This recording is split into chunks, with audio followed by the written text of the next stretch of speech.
Hi, xin kính chào tất cả mọi người đã quay trở lại với kênh Ask Trang. Ai cần Trang đó, có Trang đây, chuyện gì khó cứ để Ask Trang. Hôm nay là một chiếc video mà Trang muốn chia sẻ bằng kinh nghiệm xương máu của Trang về tiếng Anh.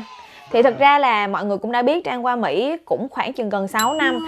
Nhưng mà nói thiệt ra là để bảo là gần 6 năm đó Trang học tiếng Anh như thế nào, bla bla bla, thì Trang xin chia sẻ luôn là Trang mất gần 5 năm để mà Trang không học và Trang không giao tiếp bất kỳ một chữ tiếng Anh bẻ đôi nào nha mọi người nha. Nói thiệt á, thực sự là cái quá trình, cái tổng thời gian mà Trang bắt đầu Trang tập luyện nói tiếng Anh và giao tiếp tiếng Anh cho đến tận bây giờ là 1 năm 2 tháng. Bởi vì Trang làm trong môi trường người Việt, Trang sống xung quanh là các anh chị cô chú người Việt và bạn bè Trang cũng là người Việt. Lúc đó là mình gần như không muốn bước ra ngoài tại vì mình không đủ tự tin về cái ngôn ngữ của mình để mà mình đi ra ngoài mình giao tiếp hoặc là mình kết bạn, mình kết thân ở ngoài. Cho nên mình chỉ ở trong cái vùng an toàn. Mọi người hay nói giỡn á là ở bên này sống khu người Việt và những người giống như Trang á thì ở Mỹ cũng giống như Việt Nam, chả khác gì nhau cả. Trang cảm thấy ok, Trang ăn yên với những cái đó, Trang ok với những chuyện đó. Nhưng mà khi đùng một cái có một cái sự kiện rất lớn xảy ra trong đời của Trang vào năm 2019, cuối năm 2019, nó khiến cho Trang không muốn nói chuyện với bất kỳ ai hết. Trang muốn là mình sẽ kiếm một cái nơi mà không một ai biết mình và mình muốn bước ra khỏi cái vùng an toàn của mình. Trong cái khoảng thời gian hơn 1 năm mà Trang tập luyện nói tiếng Anh cũng như là giao tiếp với những người ở đây, thì đây là những cái mà Trang muốn chia sẻ cho mọi người trong cái video clip lần này. Đó là những cái tip mà trong suốt hơn 1 năm qua Trang đã lưu lại để mình có thể phát huy hơn cái tiếng Anh của mình. Thứ nhất đó chính là coi YouTube hoặc là coi những cái series, những cái bộ phim ở trên Netflix nè, Hulu nè. Lý do vì sao? Thứ nhất đó là mình học được những cái tiếng Anh, tiếng Mỹ của họ. Và thứ hai nữa là mình học được cái văn hóa. Đó là cái hai thứ mà Trang học được rất nhiều ở trên Netflix và trên Hulu. Và khi mà Trang xem những cái series phim hoặc là những cái bộ phim cũng như là những cái show ở trên những cái trang mà Trang vừa chia sẻ, thì Trang always là Trang để những cái phụ đề bằng tiếng Anh. Thì có hai thứ khi mà mình để sub. Một là mình vừa tập cái phản ứng mình nghe, và cái thứ hai nữa là mình có thể tập cái phản ứng mình đọc. Có một vài bạn Trang biết á là họ sẽ xem bộ phim vài lần. Lần đầu tiên là họ chỉ nghe thôi, họ không có để sub. Nhưng những lần sau á, họ sẽ để sub để cho họ biết là ok, ở cái từ đó mà họ đã nghe nó có đúng những gì mà họ đã nghe hay không. Thì đó có là một cách để mọi người có thể tự luyện tập. Và cái thứ hai nữa đó chính là đọc sách. Thì Trang đọc những cái sách, thường những cái topic mà Trang thích giống như là marketing hoặc là về tình yêu, về cuộc sống, kể cả những cái báo news mỗi ngày. Thì những cái báo news mỗi ngày là những cái từ mà mọi người sẽ sử dụng thường xuyên ở trong cái cuộc sống hàng ngày của mình luôn đó.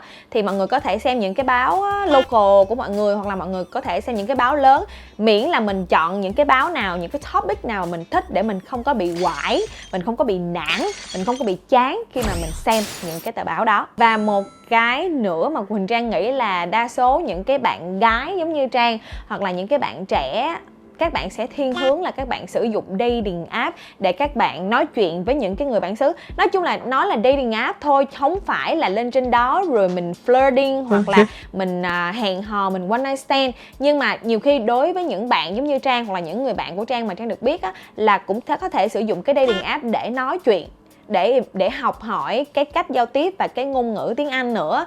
Thì mọi người cũng có thể lên, nhưng mà nhớ là mình phải xác định là khi mà mình sử dụng dating app với mục đích gì nha, và đừng đi quá xa mục đích đó. Thì có thể nói chuyện với những cái người mà bạn thấy là mình có thể improve tiếng Anh được. Còn nếu như mà bạn thấy là ok, cái người đó tốt, cái người đó bạn muốn gặp mặt thì ok gặp mặt, nhưng nhớ là phải giữ mình an toàn nha mọi người.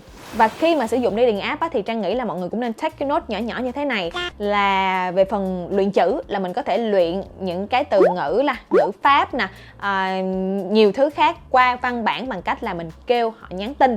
Thì thật sự giống như kinh nghiệm của Trang thì nên refer nhắn tin trước khi mà mình nói chuyện với nhau, để cho mình quen cái cách chat chít với nhau. Sau đó khi mà mình cảm thấy thoải mái rồi thì mọi người có thể on phone. Thì khi mà on phone mọi người có thể học được cái cách nghe và cái cách nói, nghe thử coi là ok cái cách đó họ nói cái từ đó như thế nào, và mình luyện nói là mình có thể hỏi họ là ok mày hiểu tao nói gì không, và những cái từ đó tao nói nó có đúng chưa thì mày có thể sửa giùm tao.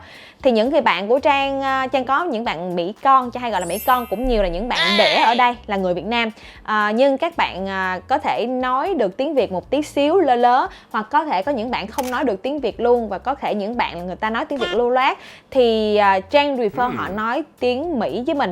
Và một cái mà Trang muốn chia sẻ như thế này, khi mà Trang mới bắt đầu Trang học và nói tiếng Anh á, có rất là nhiều người họ nói với họ hỏi Trang như vậy nè: có sợ nói tiếng Anh không? Có ngại không?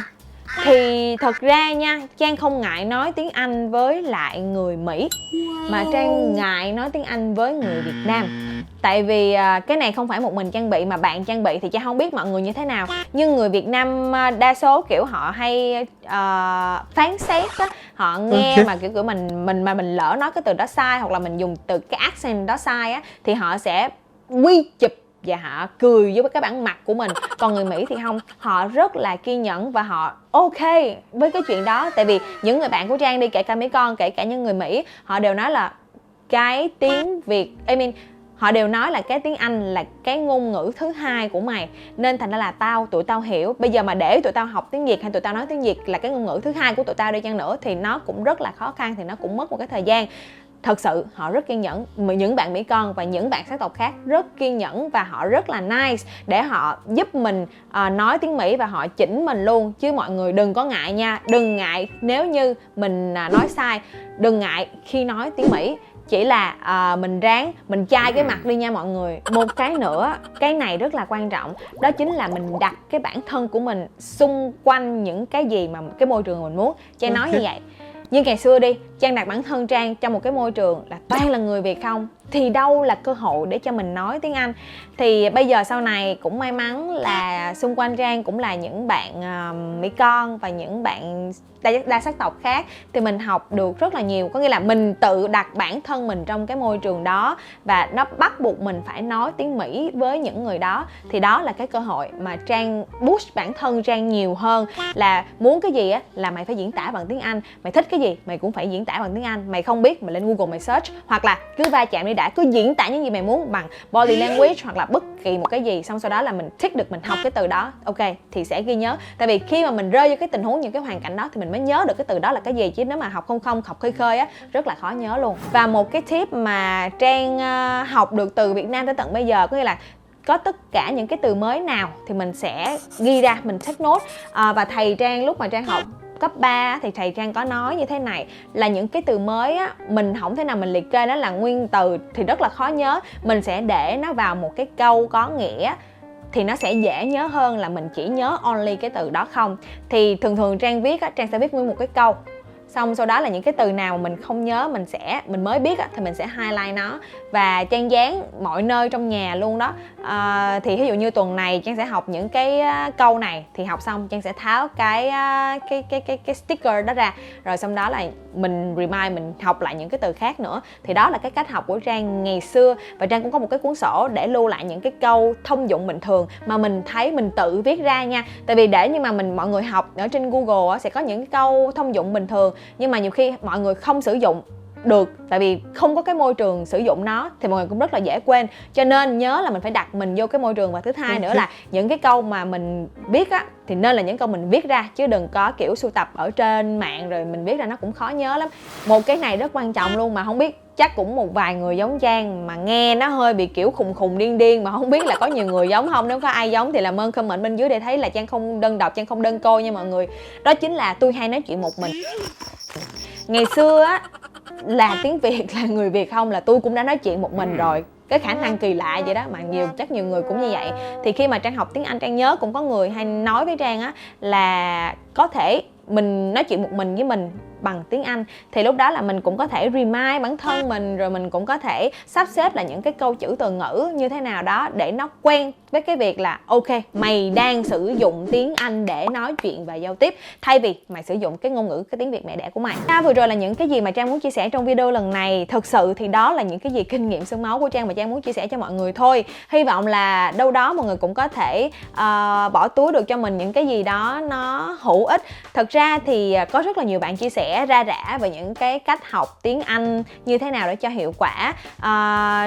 Thì mỗi người sẽ có một cái cách học khác nhau, nhưng đây là những gì mà Trang đã học và improve được bản thân mình trong vòng 1 năm qua. Rất cảm ơn tất cả mọi người đã theo dõi video clip lần này, và xin chào cũng như là hẹn gặp lại mọi người trong video clip lần sau. Bye.